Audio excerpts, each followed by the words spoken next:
O Aprender é Saber de hoje é sobre crise financeira.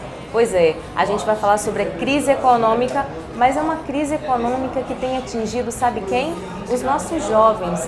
Tem uma faixa etária entre 18 a 24 anos de idade, onde os jovens estão muito inadimplentes e não estão conseguindo quitar as suas dívidas. Isso vem desde 2015 e, segundo estatísticas, vai aumentar muito agora em 2016. E aproveitando o ensejo, a gente veio conversar com o professor de economia Luiz Roberto sobre essas questões que vem preocupando muitos pais e muitos filhos também, né, professor? Sheila, obrigado pela oportunidade de falar um tema tão comentado nos dias de hoje. Sheila, inicialmente os jovens eles são muito impulsivos, principalmente os jovens dessa nova geração. Isso faz com que eles se endividem com muito mais facilidade, é verdade.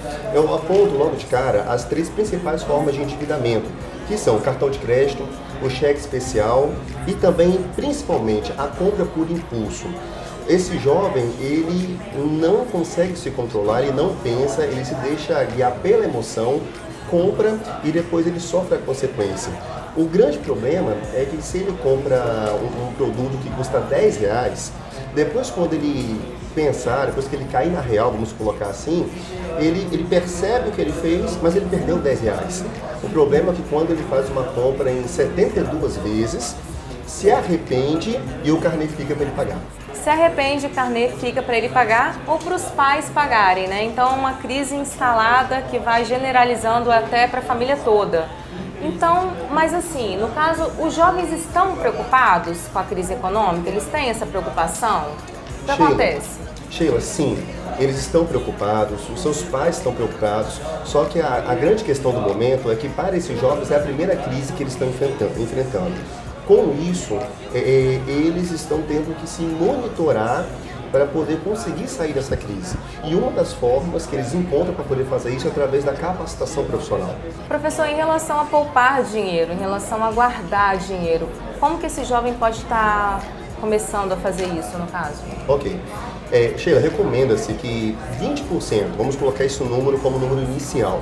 Se o jovem ele conseguir ao longo da sua vida juntar 20% ao longo dos próximos anos, quando ele passar por uma situação de emergência ou quando ele estiver numa situação como a de hoje, como numa crise econômica, né, a sua primeira crise econômica, ele vai ter fôlego para poder passar por essa crise sem grandes problemas. Colocando em números, se ele ganha aí R$600, vamos colocar assim, 20% de R$600. Ele juntando ao longo dos próximos anos, ele já consegue ter uma saúde financeira e os imprevistos acontecem. Então é importante que ele esteja preparado. Professor, e como que o jovem pode sair dessa crise, pode dar a volta por cima? Sheila, é muito importante, nesse momento, o jovem investir na sua qualificação profissional.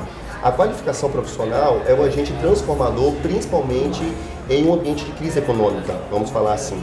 Então ele precisa atualizar o seu currículo, ele precisa buscar cursos profissionalizantes que coloquem ele à frente no mercado de trabalho. Ele precisa, ele não pode parar de estudar. O problema é que muitos jovens acham que uma escolaridade básica é o suficiente para poder serem bem colocados no mercado de trabalho. E o mercado de trabalho, ele não está de brincadeira. Ele quer pessoas cada vez mais competentes, cada vez mais qualificadas, e esse é que tem que ser o foco dos nossos jovens. Vai ser um diferencial a mais, né? Porque o mercado de trabalho está cada vez mais exigente. E quanto mais educação, melhor, né? Quanto mais educação para esse jovem de hoje, muito melhor, gente. Agora, finalizando essa entrevista, eu tenho certeza que muita gente que está em casa gostou. Eu gostei muito. Professor, dá um conselho para os nossos jovens que estão nos assistindo, para a família que está nos assistindo? Com certeza. A primeira dica que eu quero deixar para os jovens que estão assistindo ao programa é que o estudo, ele possibilita novas oportunidades.